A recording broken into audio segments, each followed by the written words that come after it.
All right, Archero 2 update 1.1.1, and we have ourselves some leaked images pretty much showing a majority of it. Now, if you don't know already, we're going to be getting 3 new heroes, which is going to be Thor, Loki, and Hela, and you can see them right here in their stats. So when it comes to Thor here, it looks like it's actually transcribed over to Soul, and based by the level 1 skill, it looks like this might actually be coming with that detached weapon.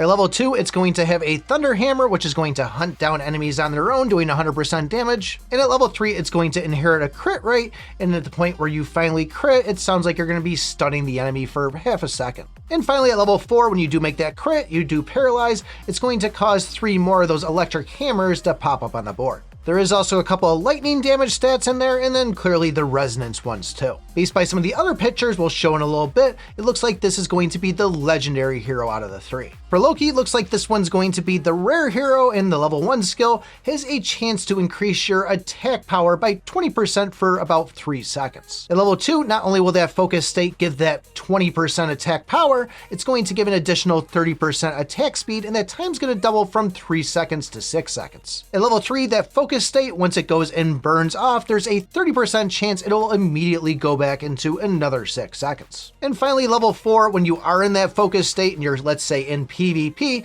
now you'll have a chance to be immune to all crowd control. They didn't put a time on that or what the actual percentage is, but just to kind of give you an idea of what those skills are. And on top of the resonance, this also comes with all damage to other players plus 5%. For the next one, Hela, however you want to say it, this is actually going to be more of the free-to-play hero. This is going to be a rare one, and they're actually adding this over to the guild shop. They are adding Rolla to the arena shop too, but the level 1 ability on this is going to be increase the attack power of all nearby allies and Hela too. So that's going to be a situation like co-op, for example. This could be a great hero to use in there. At level 2, Hela and all allies are going to continuously restore 1% HP. So once again, good co-op one. And at level 3, increase Hela's crit rate and all nearby allies by 5%. And finally, at level 4, both Hela and all the allies will have their crit damage increased by 20%. And besides that resonance, it looks like all heroes will have a 3% increase to their health. One thing we are getting though that wasn't mentioned in those patch notes is we're getting kind of this outfit exchange shop here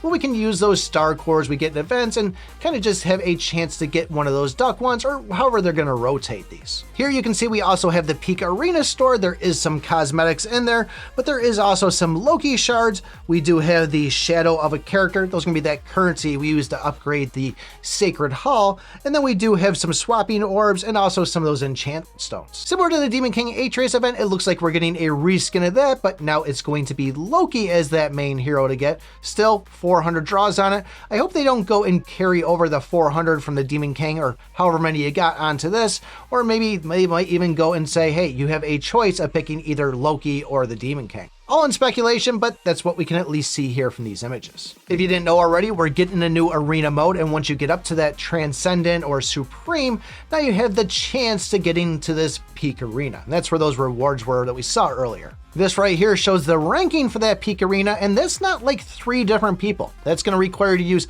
3 different of your heroes when going in on this arena battle. This right here is just a little pre-battle screen for going into battle inside that Peak Arena, and you see that little purple orb down there. That's going to be Power of Fusion. The way this is going to work is Power of Fusion will provide all participating characters with a final attack and final life bonus of number of layers times 0.75%. They go on to say when there are more than 1 different characters participating in the battle, for each additional different character, you will gain 5 layers of that fusion power. So if you have like 3 different heroes that are sitting on pretty high stars, this is going to be a nice little buff for you. But what makes this really interesting is for each one of those heroes that are wearing different equipment, you're going to get more multipliers on it. So it says for each additional piece of a different name equipment will provide 3 layers of that fusion power. So figure you were going in with 3 different heroes, one on Oracle set, one on Griffin set, and one on Dragoon.